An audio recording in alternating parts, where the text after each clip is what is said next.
host, Bad Takes, with Bad Takes from Football. Back with another episode for you. Excited to dive into week 9 of the NFL season. It is crazy to think we are already halfway through the season right now. We have surpassed the halfway mark. It's both exciting as well as depressing because, one, it's dark out at 5 p.m. now, and two, we're in the heart of the season and everything fun is happening right now. So it's depressing, but it's also exciting at the same time because we're getting close to where we are going to be talking about the playoffs constantly. I cannot wait for that. That is my favorite part of the season.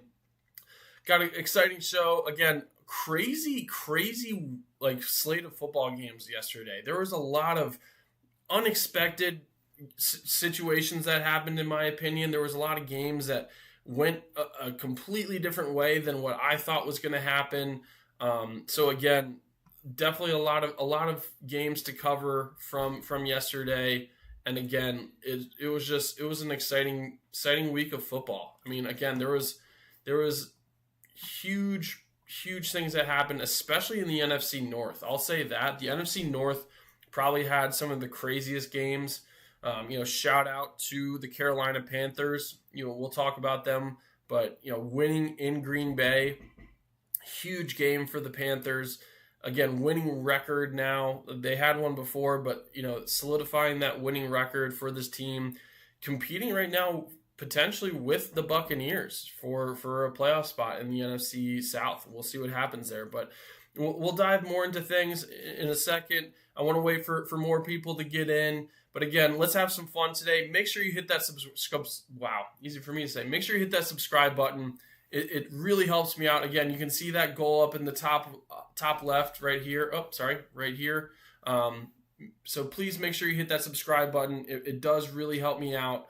Also, make sure you like and comment on this live stream. It really helps me out. It helps people find this live stream as well. So again, make sure you're liking, make sure you're commenting, put in chat. I put a question in chat just so if you want to participate. Again, who do you think the top 3 teams right now in the NFL are halfway through the season? I just prompted that question. Figured that might create some exciting conversations. But again, we'll hop into these games very shortly.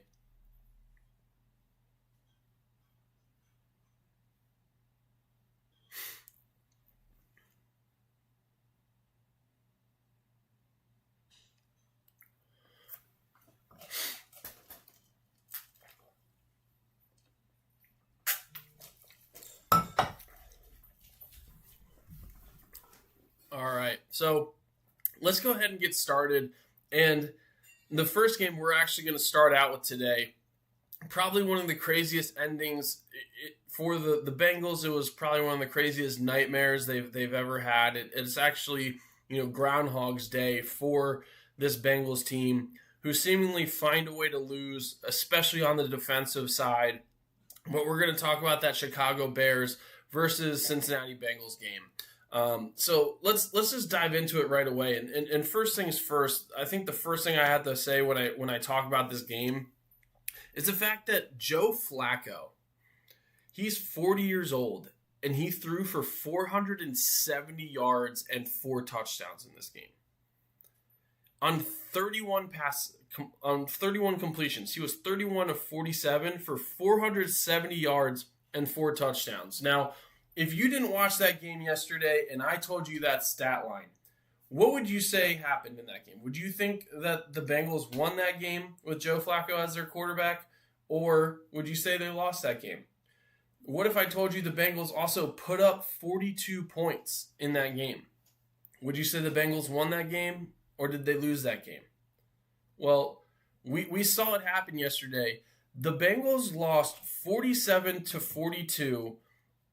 I do have to give the Bengals offense credit because this was a game that, first off, was back and forth the entire game, right?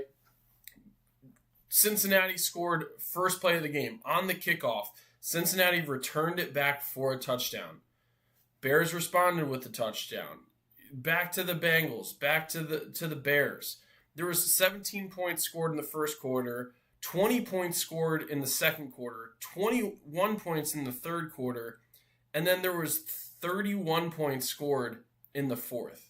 So let's just that is an insane amount of points that were put up.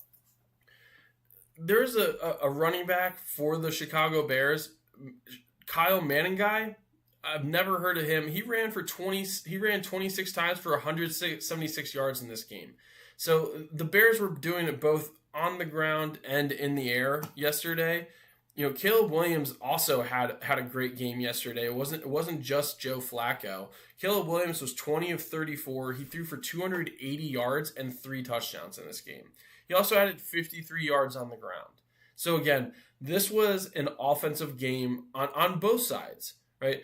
The Bears defense also in this game was struggling. I mean, when you have Joe Flacco just throwing slant routes to Jamar Chase and then also throwing deep routes to T. Higgins, it is kind of a cheat code, right? Like Joe Flacco, he's got one of the best deep balls in the game. He's got one of the best arms in the game still at this age. And again, it's just highlight after highlight. T. Higgins, 121 yards and 2 touchdowns.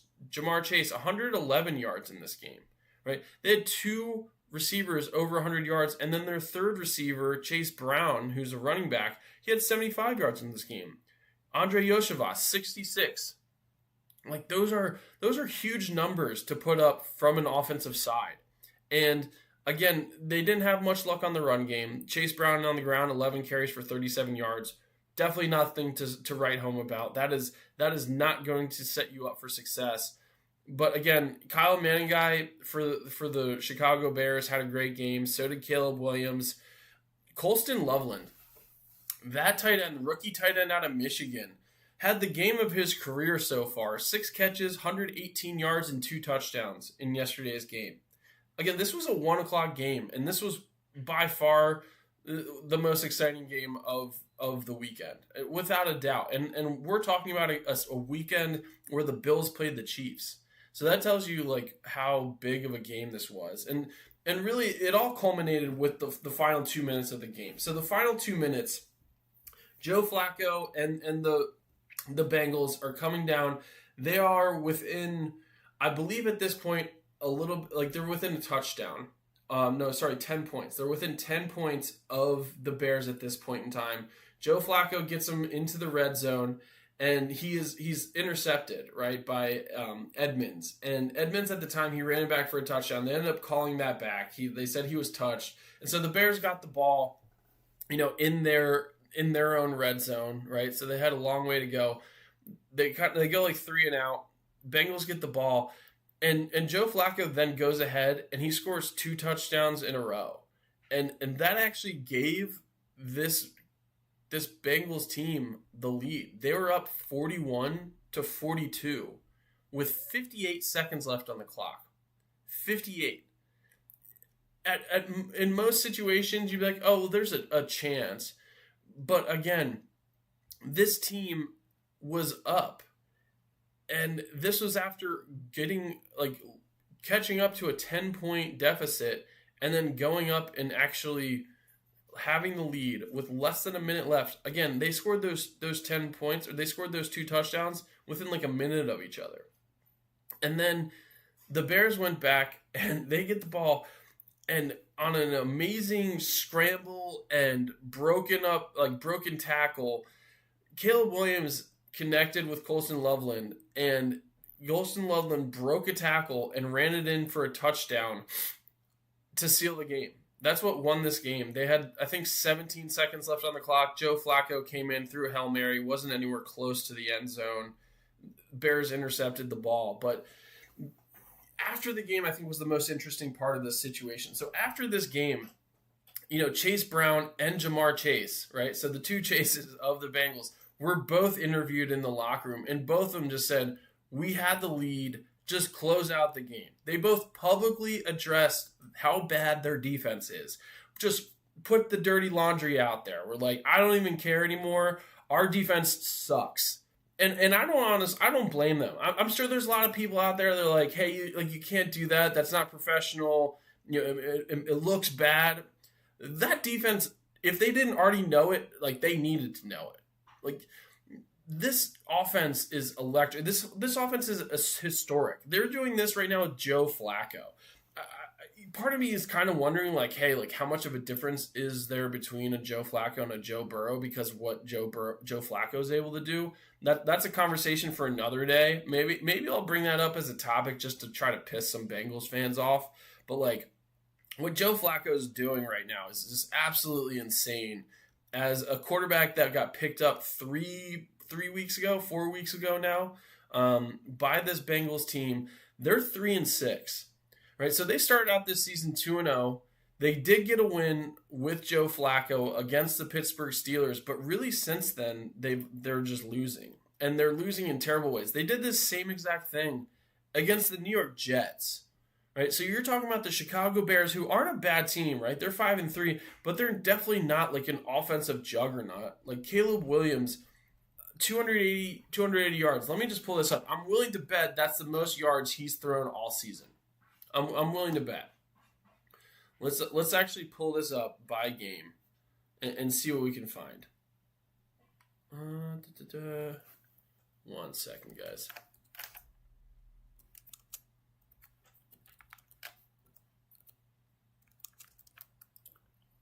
Let's go.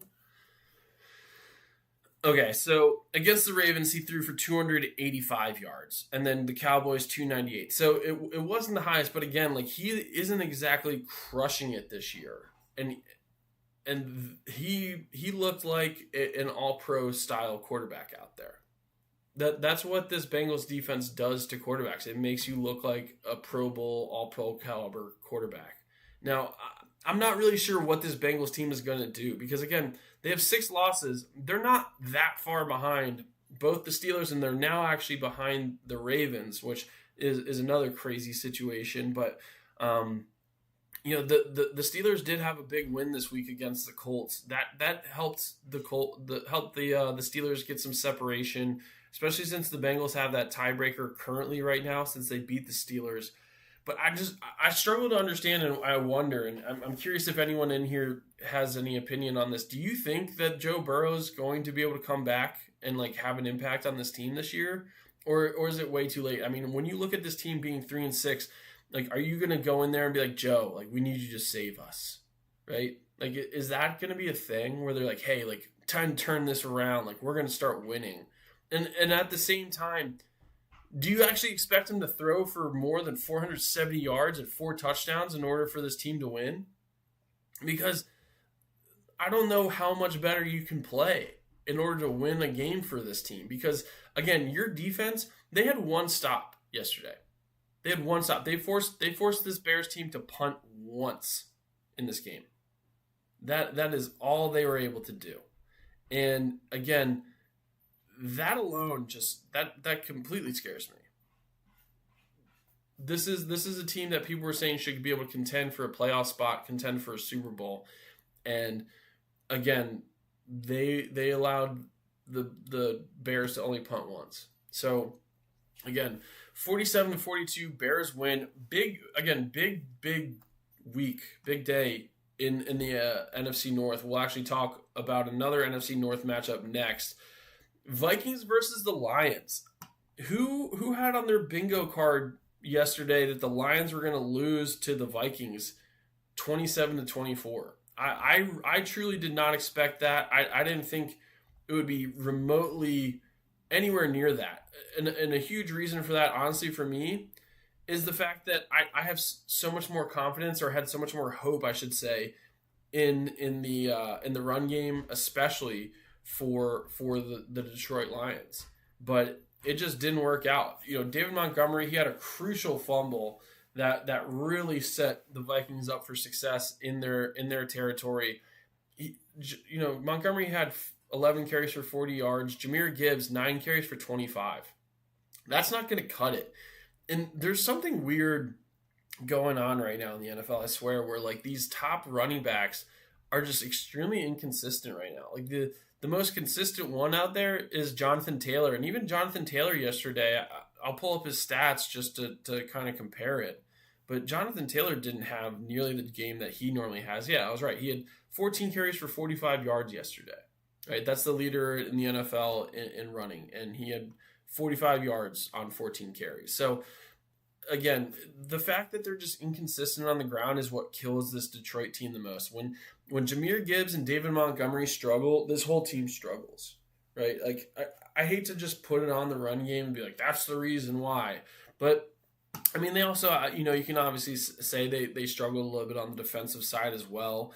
More so in the run game, they struggled. Aaron Jones, he probably had one of his better games, 9 carries for 78 yards.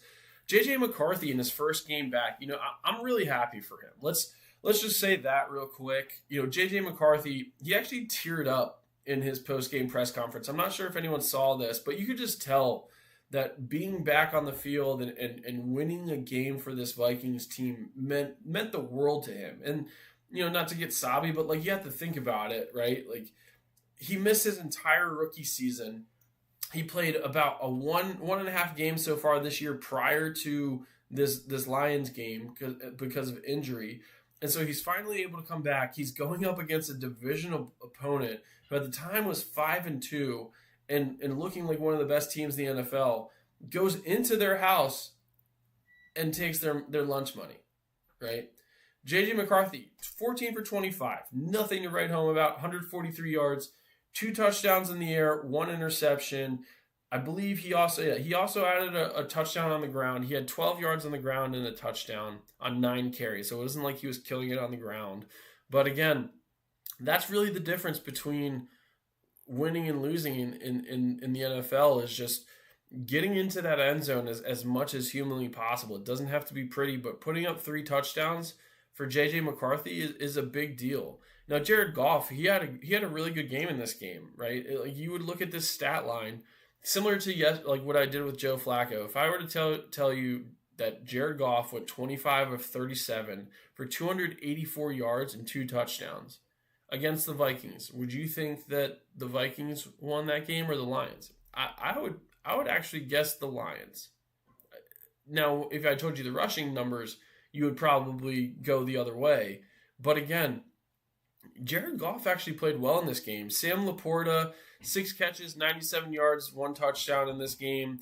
Amon-Ra St. Brown matched those yards, didn't get a touchdown, right? But, they were seeing success in the air, but the Vikings were just capitalizing on the mistakes, right? That fumble loss that David Montgomery had, and then just a little bit of just, struggling in the run game, just not having that full-on rhythm in order for this Lions team to win.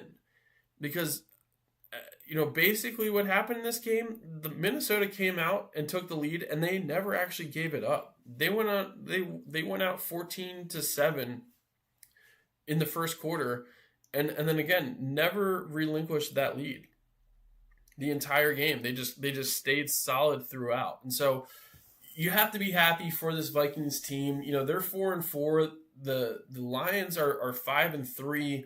This NFC North is very crowded, and it's crowded in a sense that not the way I expected it to be. I did expect there to be 3 good teams coming out of the NFC North, but I didn't think they would all be 5-2, 5-3. I thought the Lions especially would be like a 1 or 2 loss team going late into this season. I truly did. So they've dropped a couple games that I definitely haven't expected. I still think this Lions team is really good. There's something there that's missing. I'm not exactly 100% sure what it is. I haven't been able to place it yet, but there is something missing from this Lions team that's causing them just to be a little inconsistent. I'm not sure if it's offensive line issues or what it is, but for them to win, when they win games, it's because of their run game much more so than their passing game. And so I'll be curious to see if Dan Campbell acknowledges that and says, hey, like we need to double down on the run game. Like I don't care if it's not working right away. Like we just have to stick with it, because I think that's the difference between, being a 5-4 team and a 6-3 team, in my opinion. So again, kudos to the Vikings for winning. Again, not another crazy game that no one really expected, in my opinion, especially myself. But I'll give my flowers to the Vikings. Happy the fact that you won, and I'm happy for J.J. McCarthy that he was able to pull out another win for his career. He's now 2-1 as a starter, which you have to be happy about. It's very small sample size, but again, sticking with the NFC North, and then also again, I briefly touched about this, but the Panthers versus the Packers. Let's talk about this Packers team a little bit. First off, they have an issue when it comes to playing down to their level of competition. And I don't mean that in a bad way necessarily towards the Panthers, but think about the games where the Packers have struggled this season. I can think of a game against the Cowboys. They lost, so they tied the Cowboys. They lost to the Browns, and they've lost to the Panthers. Now, again, the Panthers have a winning record. They're 5-4. It's not like they're a bad team, right? I have no problem saying that, right? They're a pretty decent team. They struggle in the pass game, but their defense, especially, like their defense kept Jordan Love out of rhythm that entire game. Jordan Love, he was 26 of 37 for 273 yards, but he threw an interception, no touchdowns. Like, it was one of those games where you felt like the Packers were getting close, and every time they did, they'd be just out of field goal range or like just something along those lines. You just kept waiting for the Packers to break out in this game. You just kept being like, oh, it's the next drive, like they'll get into a rhythm, and you'll see them, take over this game. And it just never happened. Like third down after third down, just not being able to convert. Right, let me see if I can pull this up. Let me see if it has this sort of information, especially the third down conversions. Let me see if I can find this. So the Packers were 7 of 13 on third down.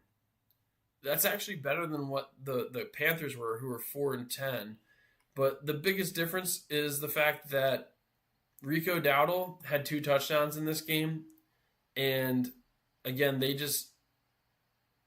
didn't lose that game. Like the Panthers, it's so hard to talk about them. Like Bryce Young, he threw for 102 yards and an interception in this game. He was 11 of 20. Like those numbers are not good. Like by any means. Like if you were the number 1 pick in the NFL draft, especially 3 years ago, and those are the stats that you put up in a game, like, you shouldn't be happy with that. You shouldn't be proud of it. And in fact, the interception he had was absolutely abysmal.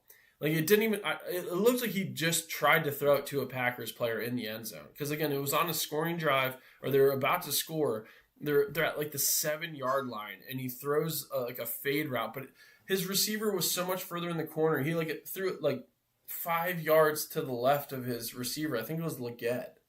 And I'm watching this. I'm like, what did he see there? It just made no sense. But again, Rico Dowdle has put a whole new energy into this team. I think Rico Dowdle is like who this team is really like kind of like rallying around. Because again, he had 130 yards and 2 touchdowns in this game.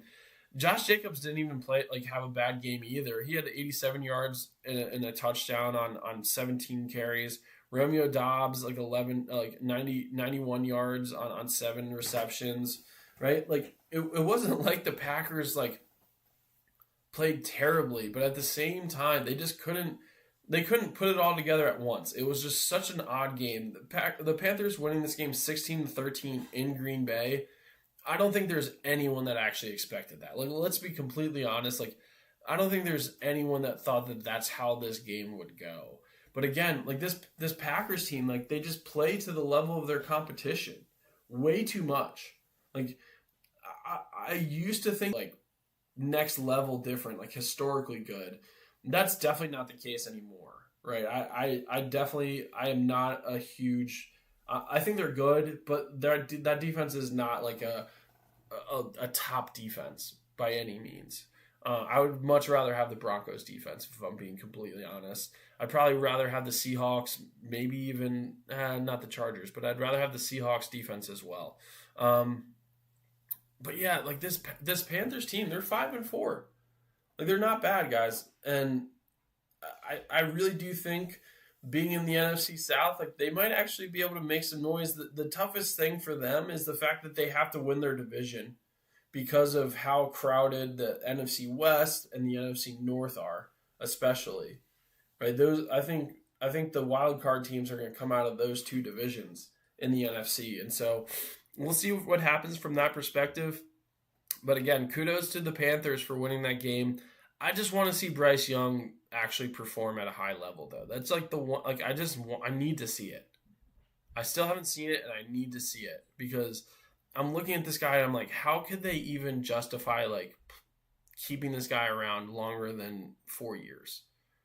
I think in most situations and in most teams, he probably already wouldn't be the starter, but for whatever reason, this Panthers team, they invested so much into him that they're like, we got to continue to give him a shot. Because again, like I just don't see a starting quarterback. I just don't. Next game we're going to dive into. Let's talk a little bit about the Chargers and the Titans. So first off, the Chargers, they gave up 14 points in the first quarter. One was a punt return for a touchdown. The other was an interception for a touchdown. And there was a part of me that was like, oh, wow, the Titans came to play. And I was like, I tuned in and I was trying to watch and I was like, oh, like these weren't touchdowns from Cam Ward. Like Cam Ward didn't do, like this wasn't their offense. This was literally like special teams and defense. That is how they were able to produce points. Special teams and defense the entire game. Cam Ward, 12 for 21, so all right. But 145 yards, no touchdowns, no interceptions.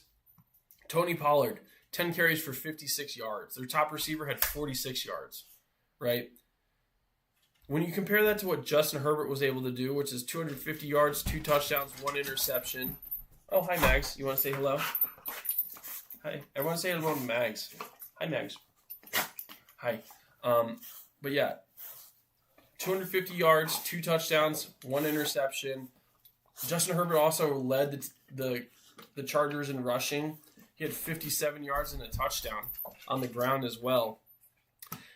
Omarion Hampton has to be pretty close to coming back. That is something that I really do think that the Carolina Panthers, I do think that Omarion Hampton for the Chargers should come back very soon. It might not be next week, but if not, it'll probably be the week after that. Like he has to be that close. I need to see more out of Ladd McConkey for this team. They're very, very balanced in the passing game, but I need to see more out of Ladd McConkey to really be sold on this offense. I do think it's a great team. I still have them as the team. Like I projected this Chargers team to win the AFC West, and I still think they have a very legitimate shot to do that. Hi, Max.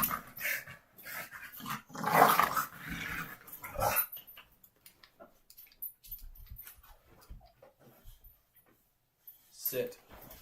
I still think they have a legitimate shot to do that. But, you know, that Broncos team is also still the real deal as well. So, kudos to the Chargers. This Titans team, I'll be honest, I'm not going to put Cam Ward in the same bucket where I have Bryce Young yet, but when I watch him, I don't see a guy.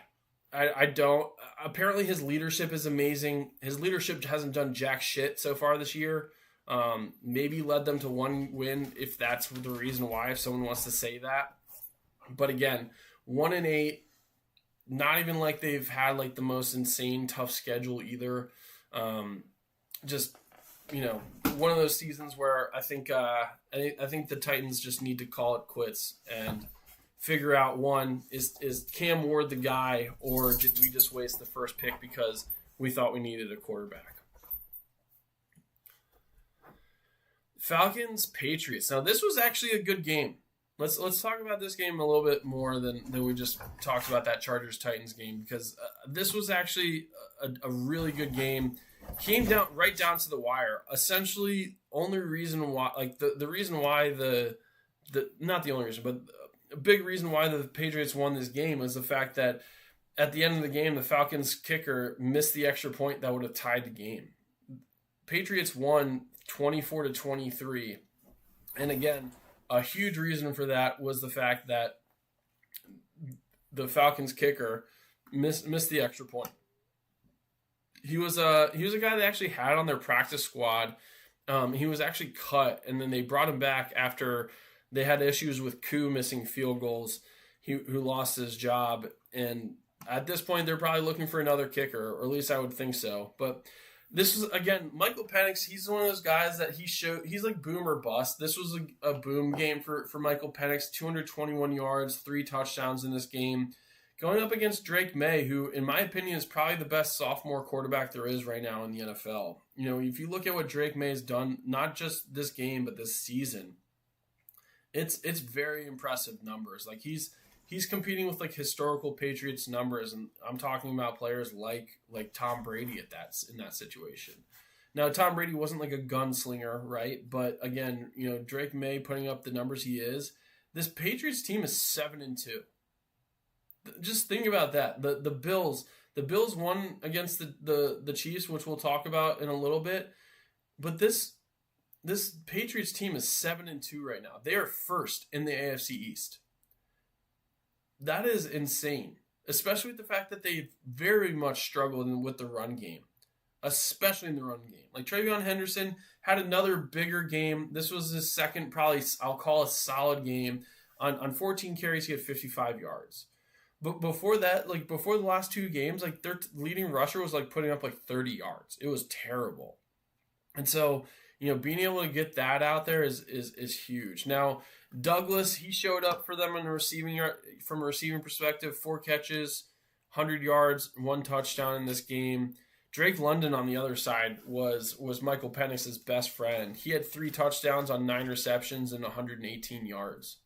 So again, this Falcons team, they came to play. If you want to ask me what the reason why this Falcons team really lost, it's the fact that Bijan Robinson hasn't gotten back on track. Bijan Robinson the last couple games has struggled, and this is another one of those games where that happened. He had 12 carries for 46 yards, and he is the key to this offense. He truly is. Like, if the Falcons want to win games, he has to be the reason why. And if you look at the games where they lost, those 5 games, generally they're games where Bijan Robinson didn't have his best game, or Michael Penix.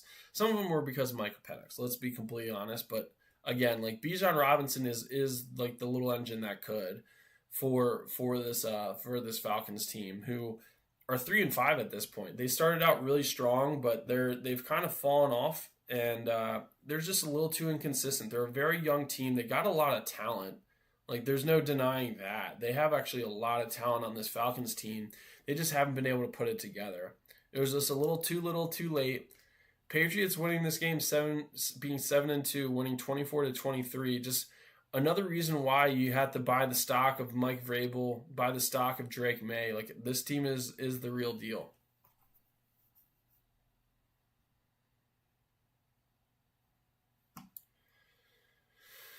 We'll talk briefly about the 49ers and the Giants game. Just a lot of injuries on both sides in this game, right? That's like the part that's like frustrating and disappointing when you're a sports fan and you're watching these teams play. Mac Jones is still playing for the 49ers. He had a good game, 235 yards, 2 touchdowns. Jackson Dart also played for the Giants. He's still healthy, thankfully for them. 191 yards and 2 touchdowns. Giants lost 24-34. And again, I said this before the game. It might sound like repetitive or whatever, but this CMC is the key to this offense. Similar to Bijan Robinson for the Falcons, if Christian McCaffrey has a good game, generally the 49ers have a good game. And McCaffrey had 106 yards on the ground and a touchdown. He also had 67 yards receiving and a touchdown in this game. So he's the leading receiver, leading rusher, and that's what you need to focus on when you are the 49ers. Now, sadly for the 49ers, they lost another defensive player, Mikael Williams, to an ACL injury. So Mikael Williams is also going to be out for the rest of the season with a torn ACL. He is their first round pick. just an unfortunate situation for the 49ers. You know, they're 6-3. This team is second right now in the NFC West, which is just absolutely loaded. So they're sitting behind the Rams, they're sitting behind the Seahawks, and they just keep dealing with injury after injury after injury. Like I give this team, I give Shanahan and this team so much credit for what they've been able to overcome and still have like the record that they have. It's unbelievable, honestly. They should literally have like a documentary about this team in a couple of years, just to talk about how they were able to handle this. Because if you told me that Nick Bosa, Fred Warner, talk about Mikal Williams now, right? Talk about Brandon Ayuk, you can talk about Kittle going down, Purdy going down. I would have said what I projected at the beginning of the season. I thought that the 49ers are going to have another down year. I thought they'd have like 5-6 wins this season, but they're already at 6 wins now, halfway through the season, and even with all these injuries, they just keep winning. It's crazy to watch. It's admirable, honestly, if I'm being completely honest. But again, like it's just tough for them that they continue to deal with injuries. But they did come out with a victory. They went to the East Coast and won this game. Again, Jackson Dart also not dealing with his full slate of weapons. And so just seeing him being able to be productive, again, two touchdowns in the air, 1 touchdown on the ground for Jackson Dart. Like that guy is going to be a player in this league. I think if you're the Giants, regardless of how your record is, and also just know, like I'm not talking about Daboll either, because I know there's a lot of people that are saying they just fire Brian Daboll. But you still have to be excited by the fact that you have some like young talent on this team. So that's like the one thing I'd just tell Giants fans to continue to focus on and think about, is the fact that one day you'll have Jackson Dart, Cam Scatabo, and Malik Neighbors out there on the same field, and it'll be exciting football to watch. Let's talk a little bit about another crazy game that happened yesterday, and a game I think most people did not expect to go the way that they did. And I'm talking about the Colts losing to the Pittsburgh Steelers yesterday, right? So the Colts went into Pittsburgh, and they lost the game 27-20, and it wasn't even as close as what that score shows. Like the Colts actually put up like a touchdown or two, a touchdown and a field goal, I think, pretty late in the game. It was kind of pretty much garbage time. The story of this game is the turnovers. The Steelers defense caused turnovers in this game, and they took advantage of it. Every single turnover that the Colts had, the Pittsburgh Steelers scored a touchdown off of. That is how you win football games. That is the perfect recipe to win football games. Daniel Jones, worst game of his season, 342 yards, right? You'd be like, oh, wow, like, what do you mean he had a bad game? 1 touchdown, 3 interceptions. Those 3 interceptions are huge reasons why this Colts team lost this game.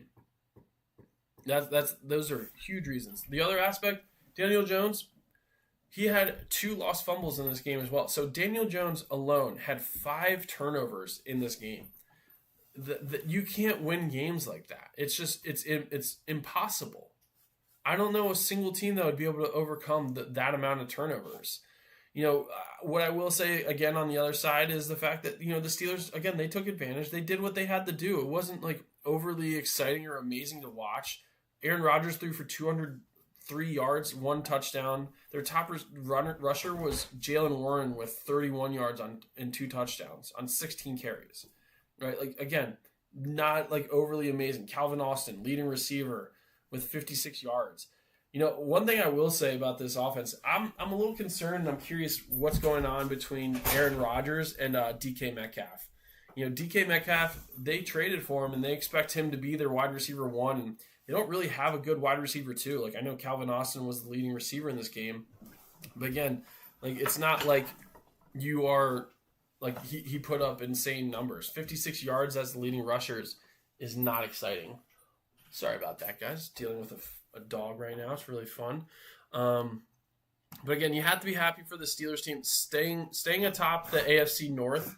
Now, the one thing about this situation that is important to mention, they are 2 games ahead of the Baltimore Ravens, but they also haven't played the Baltimore Ravens yet this season. So that means if the Ravens win both of those games, like the Ravens still control their own destiny, as do the Steelers, right? That's an important aspect of this. I believe the Bengals also still control their own destiny.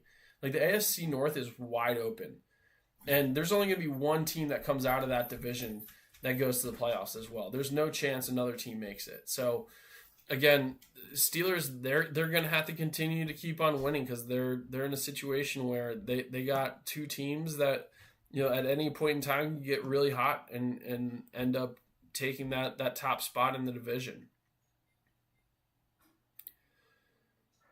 I'm not going to talk too much about some of these other games. I think one of the more interesting games to kind of get into is the Broncos and the Texans. Again, there was just so many weird games that happened yesterday, and this Broncos-Texans game was one of those. This was a game where, you know, C.J. Stroud, first off, he went down very early in this game and went into concussion protocol. He was hit while sliding and definitely got a concuss. Like, there was no doubt in my mind he was concussed from that game. And so you kind of like were looking at this situation, you're like, oh wow, like the Broncos are about to crush this Texans team. And it just didn't happen.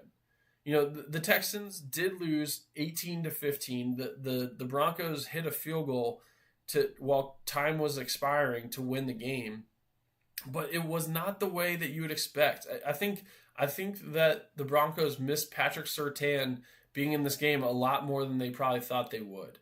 You know, Patrick Surtain, he was out in this game. You know, their top corner, he's an All-Pro corner. So that's obviously a big impact, but there's so many other players on this defensive side that you're like, oh, like the Broncos should be fine. The Houston Texans, they're a 3-4 team going into this game. You're like, the Broncos, who are 6-2, should be able to handle them pretty easily. You know, again, just didn't have the rhythm on offense. You know, I wouldn't say had a spectacular game in the pass or in the run. 172 yards, 2 touchdowns, 1 interception for Bo Nix. J.K. Dobbins, 15 carries for 61 yards. Again, just wasn't – there was just like a disconnect. There was just like a lack of rhythm in this game. You very similar to the Packers-Panthers game, you kind of just kept expecting the Broncos to like get in a rhythm and figure things out, and they just never actually did.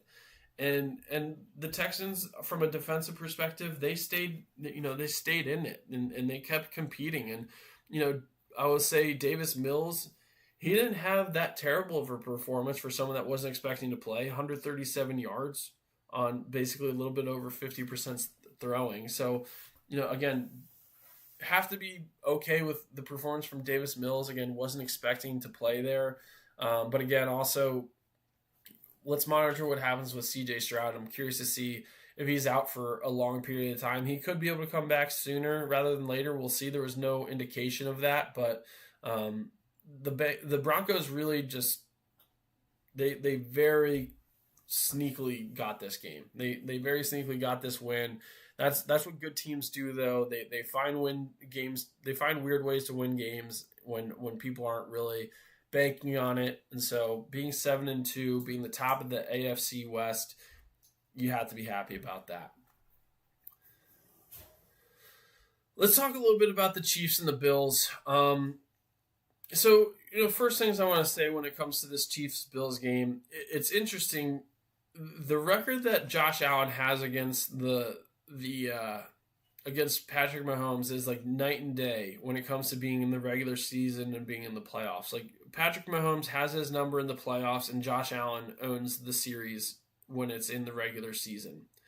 And this was another example of that. You know, the Bills came out with I think one of the best, I would say, game plans they possibly could against this Chiefs team, where they were actually spying on Patrick Mahomes pretty regularly on the defensive side. And so they did not want Patrick Mahomes to be able to extend plays or scramble for first downs. That was the biggest thing they were trying to eliminate in this game.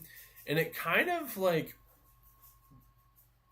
it kind of like also permeated throughout the rest of their scheme. And what I mean by that is, like, because of the fact that they had a spy, they weren't able to run the ball that well, but they also like didn't have that amazing of like I would say a passing attack either. You know, Patrick Mahomes, he threw for 250 yards, but he was 15 of 34, right? That's what I'm talking about. There was just no rhythm in this game. He had 250 yards, but he was 15 of 34, and he threw an interception in this game.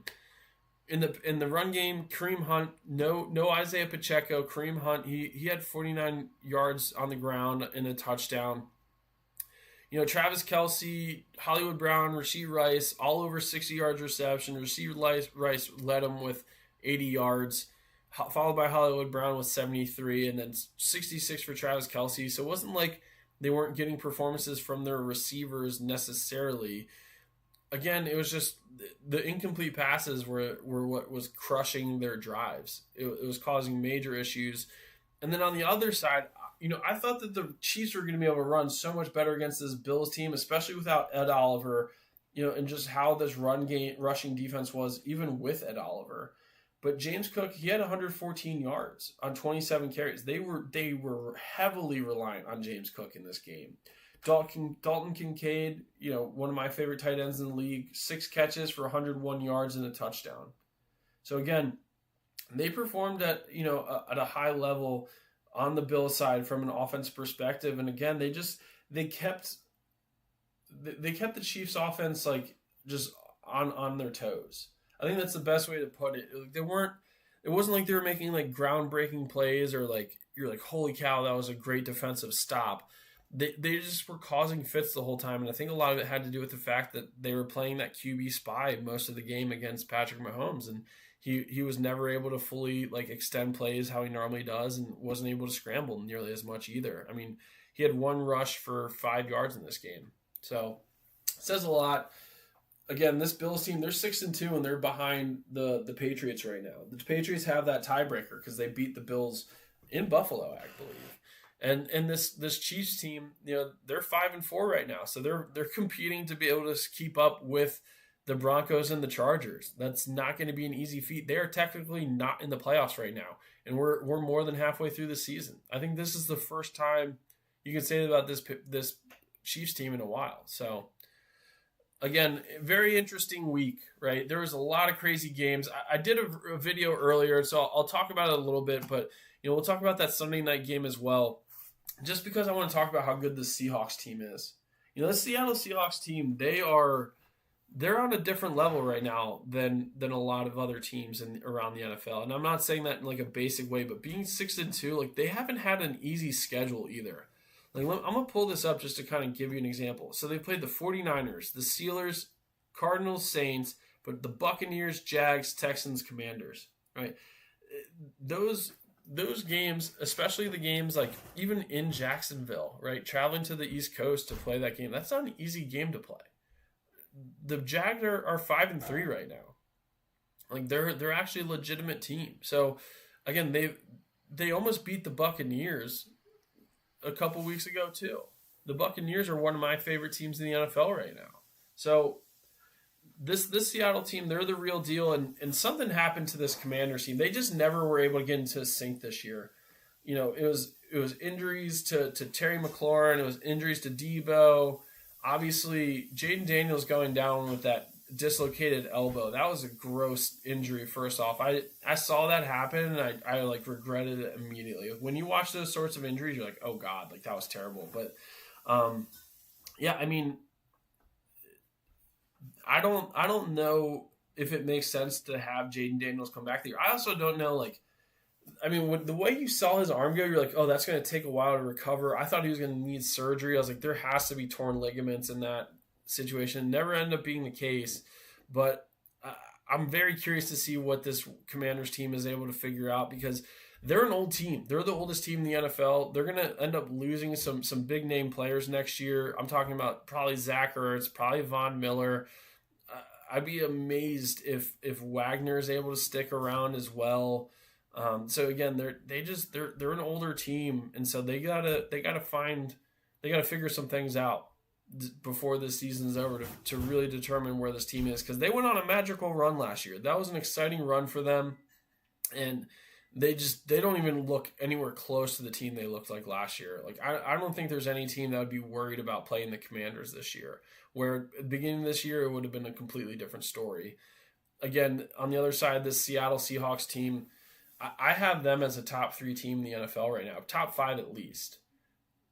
they're just that good. Like they're just balanced in every aspect: passing game, run defense, pass defense, special teams. Right? They just do it all. They do it all at a very high level, and it's fun football to watch. Like I really enjoy watching the Seattle Seahawks team, and I'm so happy for Sam Darnold that he's found a good home and a place that hopefully values him enough that to keep him around a really long time. Because I think the Vikings probably somewhat regret their decision to let him walk, because he's looking like a stud quarterback out there. He's looking like a quarterback that you don't want to give up. So that's my thoughts on that game. I really do appreciate everyone joining today. It was a lot of fun. Thank you again for watching. This is your host, Bad Takes, with Bad Takes in Football.